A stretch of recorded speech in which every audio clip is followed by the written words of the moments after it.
I just like to do a little bit of a video, maybe a couple of videos, it depends how long this goes, to outline and answer a question that I've been getting a lot lately, which is, what are the hardest songs to play, or what is the hardest song to play? And there's no real easy answer for that, because there are so many songs, and even the simplest one presents a riddle to be solved on the drum set. Quite often I kind of chuckle to myself, because I'll get to about the 4-minute mark and I think, oh, this is great, it's going well, and then I think, oh yeah, but then he put that thing in there near the end, those 4 bars or 12 bars or whatever. So the answer is none of them are easy, obviously. I would say up there, other than really simple stuff like, obviously anything with no drums is really easy for me. But just the tamer parts, acoustic jams with just a little bit of drumming, like different strings or something like that. I don't really ever play stuff like that anyway. It's of no interest to me. But even in something that simple, there's some pretty hard hi-hat work going on with some interesting little accents and things like that. So what I've done is I've gone through the whole list of all their songs and sort of highlighted a dozen or so, maybe a little bit more, just to indicate, give you an indication of what it has taken me to learn these songs.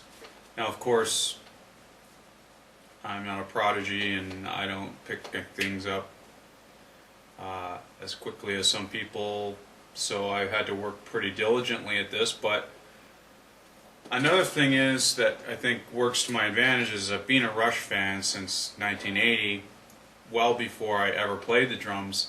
So I used to air drum in my car and listen to signals endlessly and moving pictures and permanent waves and things like that. And so I knew these songs. So while I didn't exactly know how to play them, and of course I didn't have any dexterity or any facility on the drums, I already knew what the hard parts were going to be. Once I got enough skill to be able to play 3 things at once, foot, left hand, right hand, and then hopefully open the hi-hat and close it at the right time, and maybe do a couple of grace notes on the left bass drum once I got a second pedal and things like that. So there's really, I'd say, 6 songs that are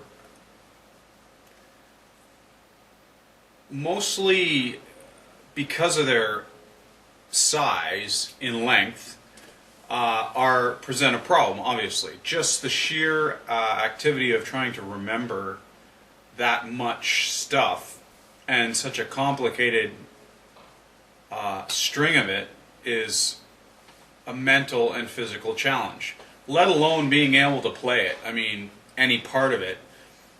Being able to perform it in its entirety without any errors is a huge feat of mental dexterity. So I remember seeing, I was watching the second Thomas Lang video, the one where on the multiple pedal orchestration, real big development that he did, almost all on electronic drums. I can't remember what it's called. But an interviewer said, why did you do this? Why have you done this? And he said, basically, I don't want technique to get in the way of me playing anything. So what he's done is he literally has 4 equa powerful limbs that can play anything at any time in concert with the other three doing anything at any time. And so if he wants to play something, he can just play it. And so at this point, after so many years, it's no longer about, well, gee, I wonder if I can play that. It's just learning the song.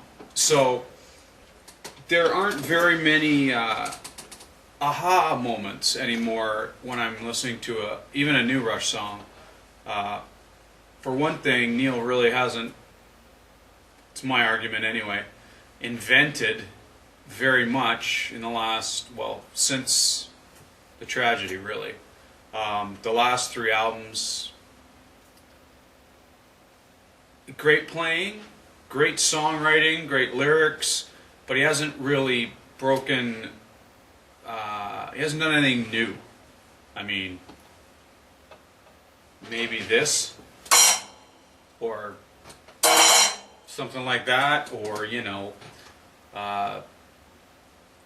he got a new Diamondback thing that he uses to ride on, and quite a bit of stuff on Snakes and Arrows, but almost everything that is in that his playing in the last 2 or 3 albums, I can derive from earlier stuff that he's already played many, many times in other songs. And one day I'll go through all that, but, you know, I only have limited time. So today, what I'd like to do is focus on, obviously, as I mentioned, there's, you know, the epics. There's 2112, there's the Two Cygnuses, there's Xanadu, there's The Fountain, there's Necromancer,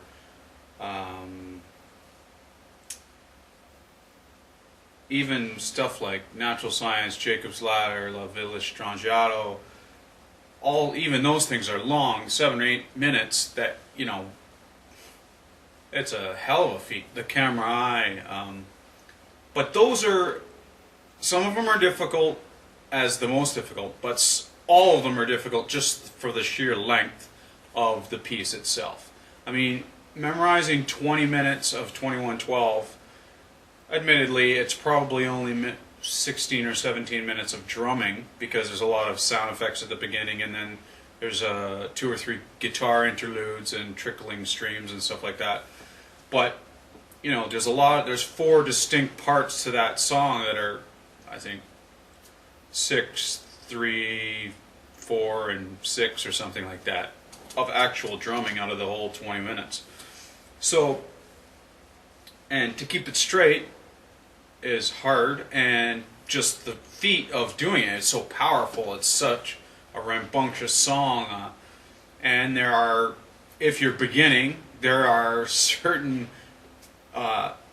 just fundamental independences and rudimentary things and stick what